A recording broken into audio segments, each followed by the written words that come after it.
ఉమ్మడి నిజామాబాద్ జిల్లాలో ఎడతెరిపి లేకుండా వర్షం కురుస్తూనే ఉంది. కామారెడ్డి పెద్ద చెరువు అయితే ఉధృతంగా ప్రవహిస్తోంది. దీంతో పలు గ్రామాలకు రాకపోకలు నిలిచిపోయాయి. జిల్లాలోని ప్రాజెక్టులకు భారీ వరద కొనసాగుతోంది. దీనిపై మరింత సమాచారం అందించడానికి మా కరెస్పాండెంట్ దివాకర్ సిద్ధంగా ఉన్నారు.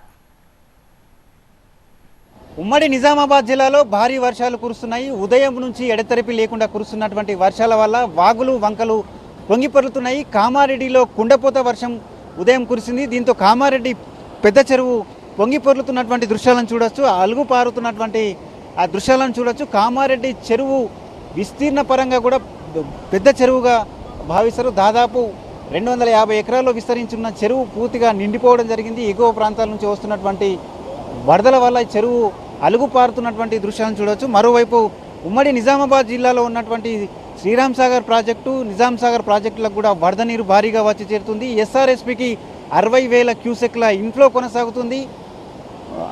పూర్తిస్థాయి నీటి మొత్తం 1,091 అడుగులకు గాను ప్రస్తుతం 1,082 అడుగుల నీటి మట్టం ఎస్ఆర్ఎస్పిలో ఉంది. పూర్తిస్థాయి నీటి సామర్థ్యం 80 టీఎంసీలకు గాను ప్రస్తుతం 50 టీఎంసీల వరకు ఎస్ఆర్ఎస్పిలో నీరు ఉన్నట్లు అధికారులు చెప్తున్నారు. భారీగా వరద రాత్రి నుంచి కురుస్తున్నటువంటి వర్షాలకు భారీగా వరద నీరు వచ్చి చేరుతుంది. అటు నిజాం సాగర్లో కూడా నిన్నటి వరకు ఎలాంటి వరద లేనటువంటి నిజాం సాగర్ ప్రాజెక్టుకు వరద నీరు వచ్చి చేరుతుంది. 25,000 క్యూసెక్ల ఇన్ఫ్లో నిజాం సాగర్ ప్రాజెక్టుకు కొనసాగుతుంది.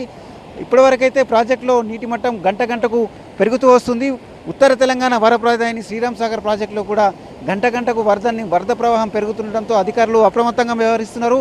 ఇట్లా జిల్లా వ్యాప్తంగా ఉన్నటువంటి చెరువులు, వాగులు, కుంటలు పొంగి పొర్లుతుండటంతో అధికారులు అప్రమత్తమయ్యారు. జిల్లా కేంద్రాల్లోని కలెక్టరేట్ కార్యాలయంలో కంట్రోల్ రూమ్లను ఏర్పాటు చేస్తారు.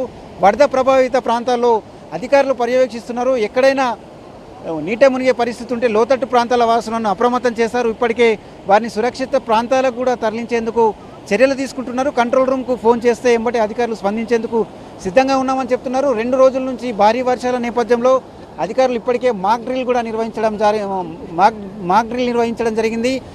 అంటే ఏదైనా అవాంఛనీయ ఘటనలు జరిగినప్పుడు ఈ వరదల వల్ల చిక్కుకుపోయిన వారిని సురక్షితంగా తీసుకువచ్చేందుకు ఇప్పటికే వాళ్ళు మాక్ డ్రిల్ నిర్వహించడంతో పాటు అన్ని ఏర్పాట్లు చేశారు. ఎన్డీఆర్ఎఫ్ బృందాలు కూడా నిజామాబాద్ జిల్లాకు చేరుకోవడం జరిగింది. మొత్తం ఇది భారీ వర్షాల నేపథ్యంలో అధికారులు ఒకవైపు అప్రమత్తంగా వ్యవహరిస్తున్నారు. లోతట్టు ప్రాంతాలన్నీ జలమయంగా మారాయి. జిల్లాలో చాలా చోట్ల వర్షం వల్ల రాకపోకలకు పూర్తిగా అంతరాయం ఏర్పడుతుంది.